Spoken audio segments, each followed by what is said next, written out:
GS planet YouTube channel by Vivek sir. आपका स्वागत है आपके अपने चैनल में। देखिए, आज जो टॉपिक मैंने चुना है वो है दिल्ली सल्तनत, जो आपके जीएस के लिहाज से बहुत ही महत्वपूर्ण, वेरी इंपॉर्टेंट टॉपिक है। और पहला क्वेश्चन दिल्ली सल्तनत पे बन जाता है कि दिल्ली सल्तनत पर कुल कितने वंशों ने शासन किया। याद रखिएगा, दिल्ली सल्तनत पर कुल 5 वंशों ने शासन किया। और यहीं पर आपके प्रश्न अराइज होते हैं कि भाई उन वंशों के, उन डायनास्टीज के क्रोनोलॉजिकल ऑर्डर में या क्रम में उन्हें सजाइए। तो यहाँ पर मैं एक आपको ट्रिक बताता हूँ जिसके द्वारा आप उन समस्याओं को बड़ी आसानी से सॉर्ट आउट कर सकते हैं। एक ट्रिक है गुड़ खा तस्लीम। देखिए, यहाँ गा से गुलाम वंश है, गुलाम वंश जिसे ममलूक वंश, दास वंश भी कहा जाता है या प्रारंभिक तुर्की वंश भी कह देते हैं। दूसरा है खा से खिलजी वंश और ता से तुगलक वंश, सा से सैयद वंश, ला से लोधी वंश। बाकी माँ और रा का यहाँ पर कोई भी अर्थ नहीं है। अब देखिए, गौरी की जब मृत्यु होती है तो गौरी के कोई पुत्र नहीं थे, उत्तराधिकारी नहीं थे। तो गौरी ने एक स्टेटमेंट कहा भी था कि मेरे दास मेरे पुत्र के समान है, मेरी मृत्यु के पश्चात मेरा राज्य, मेरा यश, मेरा सम्मान, मेरी प्रसिद्धि, मेरी कीर्ति सब मेरे दास बरकरार रखेंगे, प्रतिष्ठा बनाए रखेंगे। उनके कई सुल्तान, कई जो दास थे वो बराबर के स्टेटस पे थे, जिनमें 3 दास बहुत महत्वपूर्ण नजर आते हैं। एक है ताजुद्दीन यल्दिज या इसे यल्दूज भी कहा गया है, जिसने अपने को लाहौर क्षेत्र में शासक नियुक्त किया। नासरुद्दीन कुबाचा जिसने उच्च मुल्तान और सिंध पर अधिकार कर लिया, और ऐबक जिसने लाहौर और दिल्ली पर। हुआ क्या था कि गौरी के मृत्यु के बाद लाहौर की जनता ने ऐबक को बुलाया और कहा यहाँ पर नेतृत्व करिए। ऐबक वहां जाता है और लाहौर में नेतृत्व संभाल लेता है। देखिए, यहाँ पर जो ऐबक है, ऐबक के लिए कई चुनौतियां थी। यहाँ राजपूत चुनौतियां भी थी, भारतीय राजाओं की भी चुनौतियां थी, उनसे भी लड़ना था, उनसे भी संघर्ष करना था, क्योंकि अभी राज्य तो स्टेब्लिश हो ही रहा था। और दूसरी चुनौती इन दोनों से भी थी। हालांकि ना ये तीनों आपस में रिश्तेदारी से जुड़े हुए थे। कुबाचा ने संभवतः ऐबक को एक स्वतंत्र शासक स्वीकार कर लिया, लेकिन यल्दिज इसको स्वीकार करने के लिए तैयार नहीं था। मोहम्मद गौरी के एक उत्तराधिकारी हुए गियासुद्दीन, तो गियासुद्दीन ने यल्दिज का गजनी पर अधिकार स्वीकार कर लिया। अब जब गजनी पर अधिकार स्वीकार कर लिया, इधर गजनी पर ईरान के शासक ख्वारिज्म शाह का आक्रमण का खतरा मौजूद हुआ। तो फिर यल्दिज ने लाहौर पर अटैक किया। उसने लाहौर और पंजाब के क्षेत्र में अटैक किया है और वहां पर उसका मुकाबला ऐबक से हुआ। ऐबक ने उसे वहां पर बुरी तरह परास्त कर दिया है।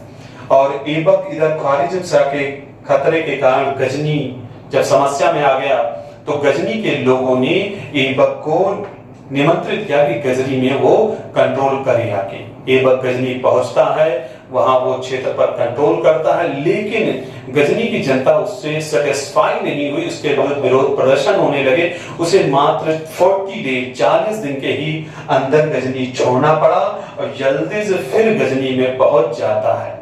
शायद इधर ख्वारिज्म शाह के कारण यल्दिज पश्चिम में विस्तार नहीं कर पाया और यल्दिज और ऐबक में एक अलिखित समझौता हो गया कि दोनों अलग अलग क्षेत्र में अब स्वतंत्र शासक रहेंगे। यल्दिज जहां गजनी और अन्य क्षेत्रों में, वही ऐबक ने लाहौर और दिल्ली के क्षेत्र पर अपना कब्जा बरकरार रखा। और शायद यल्दिज का ही खतरा था कि ऐबक कभी भी दिल्ली जा नहीं सका, वो लाहौर से ही दिल्ली और उस क्षेत्रों का नियंत्रण स्वीकार करता रहा है। अब देखिए, अब हम बात करते हैं जिस पहले वंश को, उसे गुलाम वंश या ममलूक वंश या फिर इल्बरी वंश भी कहते हैं। गुलाम वंश इसलिए इतिहासकारों ने कहा है कि इसके प्रारंभिक जो 3 शासक थे वो सभी गुलाम थे, इस कारण इसे गुलाम वंश कहा जाता है। हालांकि आजकल इस पर क्वेश्चन मार्क लग रहा है कि जब 3 ही शासक गुलाम थे तो इस पूरे वंश को गुलाम वंश कहना या दास वंश कहना उतना उपयुक्त नहीं है। ममलूक वंश उनको कहते हैं, ममलूक जिनके माता पिता स्वतंत्र थे लेकिन उन्हें दास बना लिया गया। इस पर भी लोगों का पूर्ण सहमति नहीं है। कुछ लोग इसे इल्बरी वंश कहते हैं कि कुतुबुद्दीन ऐबक को छोड़ दिया जाए तो बाकी सभी इल्बरी वंश से थे, इसलिए इसे इल्बरी कहा जाए। लेकिन ये भी पूर्ण रूप से सहमत नहीं, लेकिन सबसे ज्यादा प्रामाणिकता इसी बिंदु पर बनती है। अब देखिए, इसमें जो पहला व्यक्ति शासक बना मोहम्मद गोरी का एक सरदार कुतुबुद्दीन ऐबक, उसने भारत के विभिन्न क्षेत्रों पर अधिकार कर लिया है। ऐबक के बचपन की बात कही जाए तो ऐबक बचपन के जो माता पिता थे वो तुर्किस्तान के निवासी थे। तुर्किस्तान एक्चुअली में मध्य एशिया का क्षेत्र है जिसमें कजाकिस्तान, उज्बेकिस्तान, तजाकिस्तान और इवन पूर्वी ईरान के क्षेत्र आते हैं, तो वहां के थे उसके पिता के निवासी। वो कहते हैं बचपन से ही वो अपने परिवार से अलग हो गया है, तो उसे बेच दिया गया है निसापुर के गुलाम व्यापार में। निसापुर ईरान में क्षेत्र पड़ता है, तो वहां पर एक काजी हैं अब्दुल अजीज कूफी ने उन्हें खरीद लिया है। किसने खरीदा? अब्दुल अजीज कूफी ने। और उस समय प्रचलन था, जो मालिक लोग थे अपने दासों को उनकी योग्यता के अनुसार ट्रेन करते थे, शिक्षा देते थे, हथियार चलाना सिखाते थे, योग्यता के अनुसार उन्हें डेवलप करते थे। तो ऐबक ने भी इसे शिक्षा का प्रबंध किया, हथियार का प्रबंध किया, यानी गुणों से संपन्न किया। लेकिन हुआ क्या है कि अब्दुल अजीज कूफी के मृत्यु के पश्चात उसके पुत्रों ने इसे बेच दिया। कई हाथ होते हुए फाइनली ये मोहम्मद गोरी के द्वारा खरीद लिया जाता है। और मोहम्मद गोरी को अपनी योग्यता से इतना प्रभावित करता है कि गोरी ने उसे एक बहुत बड़ा पद अमीर-ए-आखूर का मतलब होता है अश्वशाला, यानी घोड़े जो अश्वशाला का जो मैनेजमेंट देखता है उसका हेड बना दिया गया, अश्वशाला का प्रधान घोषित कर दिया गया है। अब देखिए ऐबक इसकी जाति है।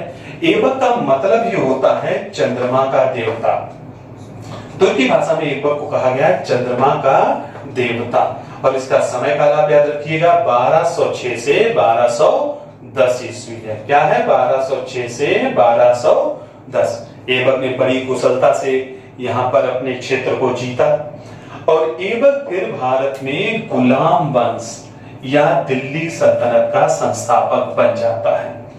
देखिए खास बात है ये है कि उसे सुल्तान की उपाधि नहीं मिली है, सुल्तान की उपाधि धारण नहीं की। शायद वो अभी भी मोहम्मद गोरी के उत्तराधिकारियों के प्रति अपना सम्मान जताना चाहता है या उनके प्रति अपनी कृतज्ञता दिखाना चाहता है, इसलिए सुल्तान की उपाधि नहीं लेता है। दूसरी बात, उस जब शासक बना है तो उसे दास्ता से मुक्ति नहीं मिली थी, तो जो व्यक्ति दास्ता से मुक्त नहीं हुआ उसे सुल्तान की उपाधि नहीं दी जा सकती है। अब मैंने बताया था यल्दिज की वजह से उसने राजधानी लाहौर रही, उसकी राजधानी दिल्ली नहीं रही है। आगे बात करें तो उसने दो उपाधियां धारण की, मलिक और सिपह सालार। मलिक का मतलब यहाँ मालिक नहीं है, मलिक उपाधि, और सिपह सालार, सिपह सालार का मतलब है आर्मी कमांडर या सेनापति। उसकी दो अन्य उपाधियां भी दिखाई देती हैं। एक्चुअली में वो बहुत उदार था, लोगों को बहुत दान देता था, तो उसे जनता लाख बख्श भी कहती थी। क्या कहती थी? लाख बख्श। और वो कुरान को बड़ी सुंदर, सुरीली, मधुर आवाज में गाता था, इसलिए उसे कुरान ख्वां भी कहा गया है। अब देखिए ऐबक ने भारत के कई क्षेत्र जीते, उत्तर भारत के। ऐबक अपनी इमारतों को बनवाने के लिए भी याद किया जाता है। पहला उसने 1194 ईस्वी में जब वो शासक नहीं था तभी उसने दिल्ली में एक मस्जिद बनवाई, कुव्वत उल इस्लाम मस्जिद। याद रखिएगा दिल्ली की मस्जिद पहली मस्जिद है, ना कि भारत की पहली मस्जिद। भारत की पहली मस्जिद कई वर्षों पहले अरबों ने राजा चेरुमन के राज्य में केरल क्षेत्र में बनवाई थी, तो आप इसे दिल्ली की पहली मस्जिद कहेंगे, भारत की पहली मस्जिद नहीं है। फिर 1106 कहते हैं ये जो मस्जिद है उसने हिंदू और जैन मंदिरों को तोड़कर बनवाई है। फिर 1196 में अजमेर जब वो जीत चुका है तो अजमेर में उसने एक संस्कृत विद्यालय को तोड़कर मात्र 2.5 दिन में मस्जिद बनवा दी है, जिसे कहते हैं 2.5 दिन का झोपड़ा या 2.5 दिन का झोपड़ा मस्जिद कही जाती है। ये कहावत है कि 2.5 दिन या 2.5 दिन में बनवाई, और वैसे कहा जाए तो मस्जिद 1200 में पूर्ण हुई है।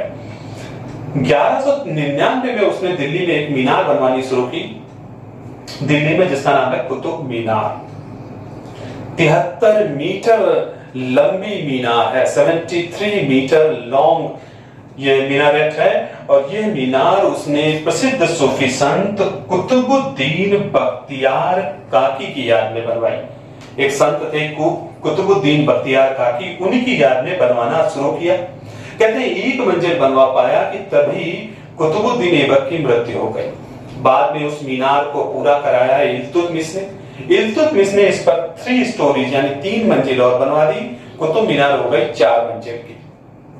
फिर कहते हैं 12 फिर हुआ क्या है कि फिरोज शाह तुगलक के शासनकाल में चौथी मंजिल पर आकाशीय बिजली गिरी, चौथी मंजिल नष्ट हो गई। तो फिरोज शाह तुगलक ने उस पर 2 स्टोरी और बनवा दी। तो आज की जो कुतुब मीनार का आप अंतिम रूप, फाइनल टच रूप देखते हैं, वो फिरोज शाह तुगलक के काल में आता है। यहीं पर देखिए एक प्रश्न आ जाता है, 4 ऑप्शन दिए होंगे, आपसे पूछा जाएगा कि who is not related to the construction of Qutub Minar, कौन कुतुब मीनार के निर्माण से संबंधित नहीं है। Option A Qutubuddin Aibak, option B Iltutmish, option C Firoz Shah Tughlaq और ऑप्शन डी अलाउद्दीन खिलजी। तो क्या करना है आपको, you have to tick on Alauddin Khilji. देखिए ऐबक की मृत्यु बहुत ही महत्वपूर्ण बिंदु है और एग्जाम में यहाँ पर कई प्रश्न आते हैं। पूछा जाता है ऐबक की मृत्यु कब हुई, कहां हुई और किस घटना के दौरान हुई। तो देखिए ऐबक की मृत्यु 1210 ईस्वी में हुई। आपको सन याद रखना बहुत ही महत्वपूर्ण है। और ऐबक की मृत्यु कहां हुई, लाहौर में हुई। लाहौर किस नदी के किनारे है, लाहौर रावी नदी के किनारे है। तो लाहौर में कौन सा गेम खेला था, चौगान। आजकल एग्जाम में कभी कभी चौगान ऑप्शन ना देकर पोलो कह देते हैं, बात एक ही है, कोई अंतर नहीं है, चौगान कहो या पोलो। पुराने जमाने में चौगान कहते थे, मॉडर्न टाइम में हम इसे पोलो कहते हैं। तो चौगान या पोलो खेलते समय घोड़े से गिरकर मृत्यु हो गई। एक्चुअली इस गेम में होता क्या है कि घोड़े पे बैठकर, आजकल तो ये साइकिल पे भी खेला जाता है, वाटर पोलो भी होता है। तो घोड़े पे बैठकर आपको स्टिक के द्वारा, एक छड़ी के द्वारा बॉल को गोल पोस्ट में पहुंचाना होता है। तो उसी गेम के दौरान इसकी घोड़े से गिरकर सर में चोट लगी और ये मृत्यु को प्राप्त हो गया। अब ऐबक का जो उत्तराधिकारी बना वो आराम शाह बना। आराम शाह का समय काल 1210 से 1211 मुश्किल से 8 महीने आराम शाह ने शासन किया। कहते हैं ज्यादातर इतिहासकारों का मानना है ये ऐबक का पुत्र था, ऐबक का पुत्र था आराम शाह। इससे पहले एक प्रश्न और मुझे याद आ गया अचानक ही, बहुत ही अच्छा। आपसे पूछा जाएगा चौगान खेल के आविष्कारक कौन थे, तो चौगान खेल के आविष्कारक तुर्क लोग थे, टर्किश लोग थे। अब आराम शाह ऐबक का पुत्र था, ज्यादातर इतिहासकार मानते हैं। इतिहासकारों का एक वर्ग कहता है कि वो उसका पुत्र नहीं था, लेकिन सहमति ज्यादातर पुत्र मानने पर है। आराम शाह बहुत ही अयोग्य शासक था और इस समय जब सल्तनत डेवलप ही हो रही थी, स्टेब्लिश हो रही थी, उस समय जब कठिनाइयां बढ़ी हुई थी, एक योग्य और संगठित ऑर्गेनाइज्ड लीडरशिप की जरूरत थी और वो लीडरशिप देने में आराम शाह असमर्थ रहा। तो उससे न केवल तुर्की सरदार बल्कि नागरिक भी असंतुष्ट थे। ऐसी कंडीशन में उन्होंने बरेली के इक्तादार या कहने आम भाषा में गवर्नर, बरेली के पड़ोस में जो जगह है बदायूं के इक्तादार इल्तुतमिश को बुलाया। इल्तुतमिश लोगों के इनविटेशन पे आता है, आराम शाह को पराजित करता है, दोनों में संघर्ष होता है और आराम शाह मार दिया जाता है और फिर सत्ता पहुंच जाती है इल्तुतमिश के हाथों में। इल्तुतमिश जो ऐबक का दामाद था वो फिर उत्तराधिकारी बन जाता है और शासक बन जाता है। ये वही इल्तुतमिश है जिसे दिल्ली सल्तनत या गुलाम वंश का वास्तविक संस्थापक कहा जाता है। अब यहाँ पर 2 प्रश्न आ जाते हैं। आपसे पूछा जाएगा who was the founder of Delhi सल्तनत, दिल्ली सल्तनत का संस्थापक कौन था, तो आंसर होगा कुतुबुद्दीन ऐबक। लेकिन पूछा जाएगा who was the real founder of Delhi सल्तनत या स्लैब डायनास्टी, दिल्ली सल्तनत या गुलाम वंश का वास्तविक संस्थापक कौन था, तो आंसर होगा इल्तुतमिश। आखिर इसकी वजह क्या है, इसकी चर्चा हम नेक्स्ट वीडियो में करते हैं। तो आज के लिए इतना ही। अगर आपको सेशन अच्छा लगा है तो आप इसे सब्सक्राइब करें, शेयर करें, लाइक करें और इस पे अपने कमेंट जरूर दें। थैंक्स।